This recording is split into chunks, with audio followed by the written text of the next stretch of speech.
Thrift stores need to stop putting out these items. All right, so I had watched a clip in that video about books and was about to freak out and then watch the whole thing. Please make sure you're watching whole videos. This isn't that long. I'm going to try to keep this one short and summarize some things here, but he's joking. If you haven't watched the end of that video, he's joking. It's satire. He is not saying they should stop selling those items. Now, I agree, the personal products like the foot pads always look nasty, but some people do buy those. You can get replacement parts for the pads and stuff, so they're great. Now, all the items he's talking about are great for resale. Alarm clocks. So you can go get $20 alarm clock at Walmart, but it's not going to be as feature-rich as some of the only older Sony Dream Machines.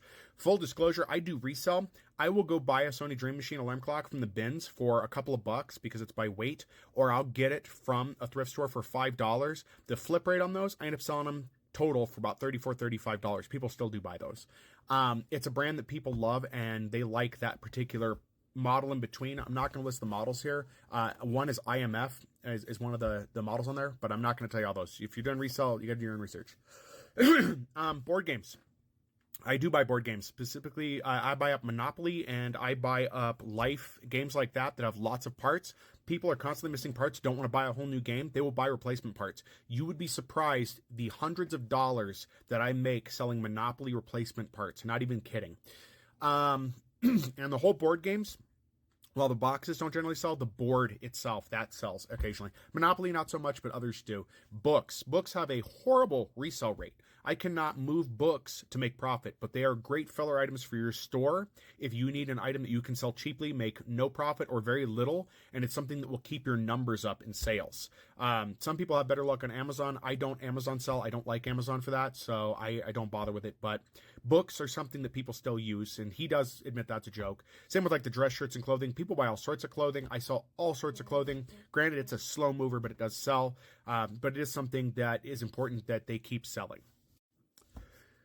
In short, resale is all over the place. What works for one person may not work for you. I have watched tons of resale videos, and maybe a third of the advice given has worked for what to sell. I'm in Colorado, so what sells for me probably doesn't work for people who are in Florida or in North Carolina. I say that because there's two big YouTubers who do resale in those states, and what they sell does not work for me. It just doesn't sell here. But that doesn't mean you can't sell to those people. Keep that in mind. For example, Squishmallows have not moved very fast for me here. I have tons of them listed. I got them pretty cheap.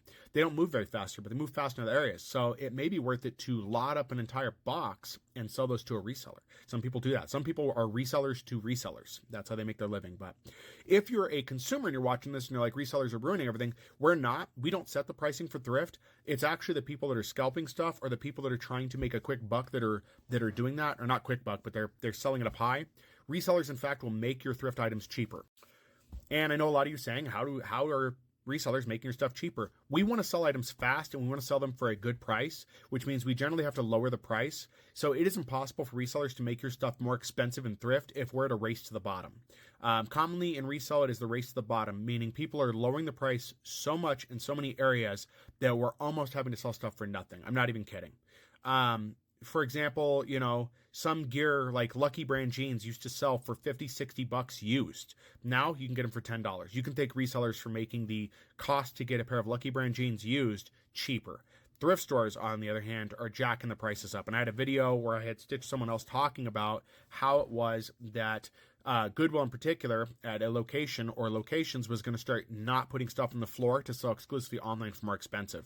They're going to burn themselves in that, because what's going to happen is people are going to see Goodwill, they're going to see online price, they're not going to buy it, the prices are going to tank. It's going to be probably 6 or 7 months for that to cycle through before Goodwill starts to see that they're just not helping, but they're going to end up in the race to the bottom. This has happened to Goodwill before. They used to do video games heavily online. They're not, in my area anyway, they're not doing anymore, not that much, because they can't make the money they want. So they're trying to hawk used video games for $14-$15 in the store because they know they can't get that online, and they're hoping people won't price match. So please price match. If you're a buyer, carry the eBay app on your phone, get an account, run sold comps for yourself. Do it like we do and see if it's worth the money, so you can see what you should be paying. And if it's too much, don't buy it. They'll lower the prices. That's going to end up happening. So anyway, what are your thoughts on this, guys? And did you get duped by this video before?